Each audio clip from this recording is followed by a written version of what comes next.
The author E.B. White wrote Charlotte's Web and Stuart Little, a couple of children's books. Also wrote a very adult book called The Elements of Style, telling us about grammar and writing. He also said this phrase that kind of sums up my life. Mr. White said, "I get up every morning determined to both change the world and have one hell of a good time. This sometimes makes scheduling my day difficult. And I go into the day just super enthused about what I'm going to do that day. And I work and I have a hell of a good time doing it. And the day just flies by. It's the story of my life. That works for me because I have work that fits me. Today, I'm going to tell you about 3 things that can introduce positivity or help positivity in your life. And that's finding the right job fit. It's talking to yourself positively. And it's not worrying about comparing ourselves to others. Talking about job fit. We're going to do some exercises with balloons. And we're going to have, where did I put those balloons? There they are.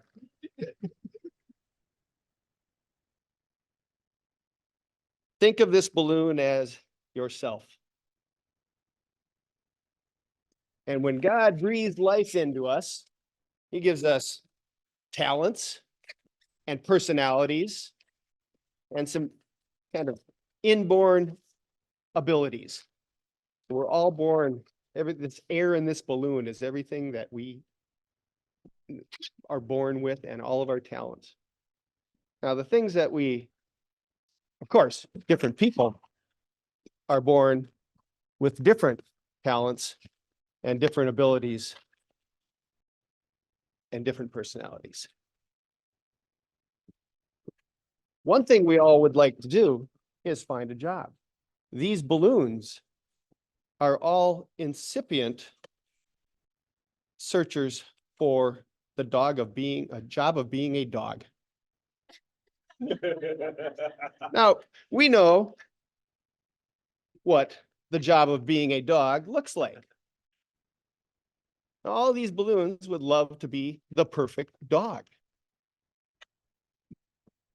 See if this balloon can do it.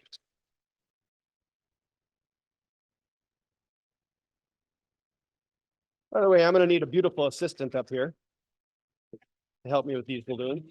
Ruth, will you be my beautiful assistant this morning?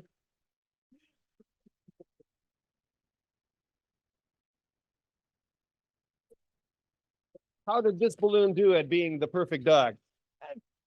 Practically perfect, almost. There we go. Yeah, pretty good. Sounds great. Good there. I like that. All right. Now, this person would also like to be a dog, but this person has a different personality, different talents. This person cannot be the same dog that other balloon was. But if you think of the twists that I make to this, these are the skills that we learn going along in life. And if we apply twists appropriately, our skills appropriately, we might, even though this balloon has different personality and different abilities, likely can be a dog. Now, is it the same dog? More of an Afghan hound. Okay. Almost anybody can do any job. Some people just fit into a job more naturally than others. We just have to apply maybe different skills to that job and understand that how our own skills fit into that job. We have another incipient dog here. And obviously, we know that this dog needs to apply maybe different skills to become a dog.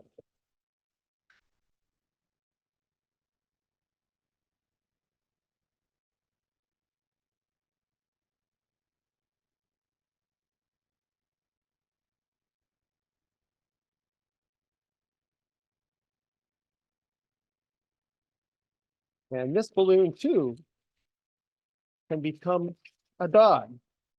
It's a Chihuahua, not much of a dog, but it Toy can be a chihuahua dog. are- Now the trick.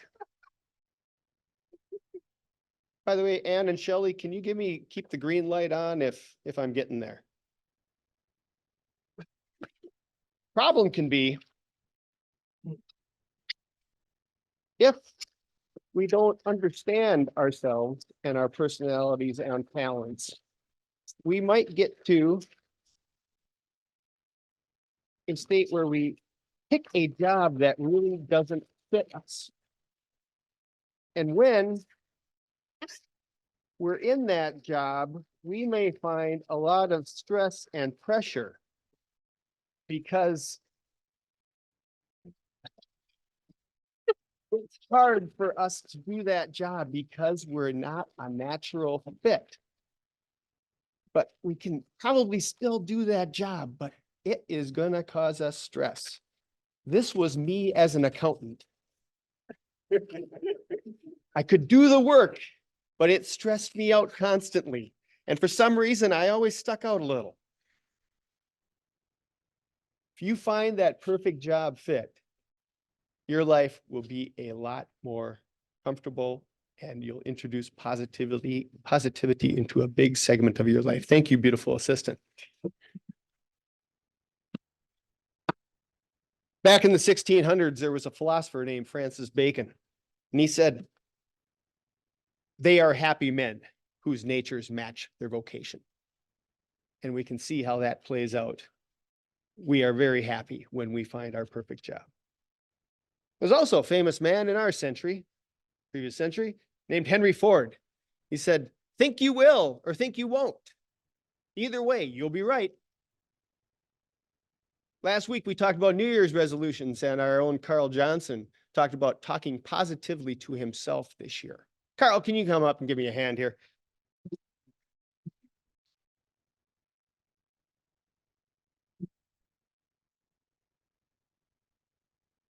There was also a famous philosopher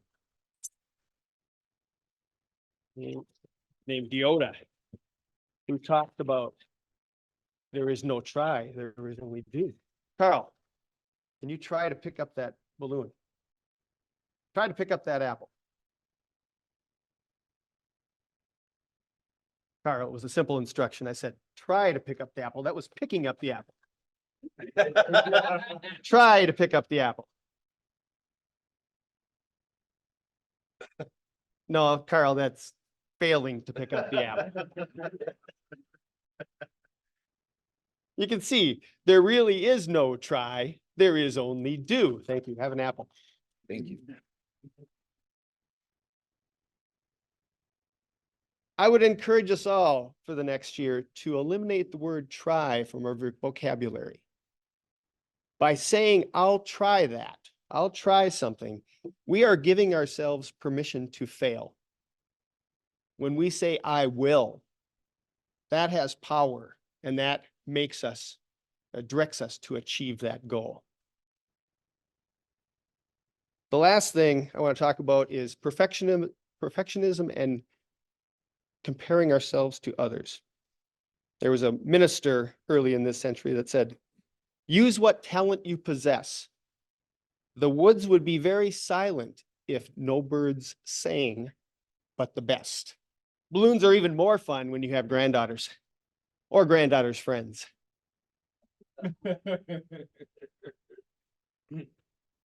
I have a lot of fun with balloons, and sometimes I'll even put together a nativity scene for my mother. She always appreciates that. But I look at these balloons and I'm pretty happy with them. I have fun with that, and I get a great deal of enjoyment from that. And then I can go online and I can find things like this that somebody else built, or this. And if I compare my balloons to these balloons, I could certainly feel inferior and get down on myself because I'm not as good as these people are. The more positive way of looking at this is someday I'm going to build an airplane like that. The one person that you can compare yourself to positively is yourself. A few years ago, I procrastinated at Christmas time and I didn't buy a Christmas tree. I said, no problem. I'll just build one. And I had a lot of fun building that tree. When I got done, I thought I could have done that better. A few years later, I found myself again procrastinating.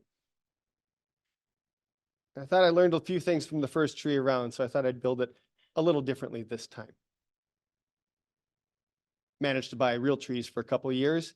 And then this year I decided, man, let's take another shot at the balloon tree. Just happens that my granddaughter's favorite colors are pink, purple, and blue. Now I'm not done making Christmas trees. Today we talked about finding a perfect job for your own personality so that you can have less stress and perform to your maximum potential. We talked about talking positively to yourself and eliminating powerless words from our vocabulary. And we talked about not comparing ourselves to others. Go out and expand your horizons today. Madam Toastmaster.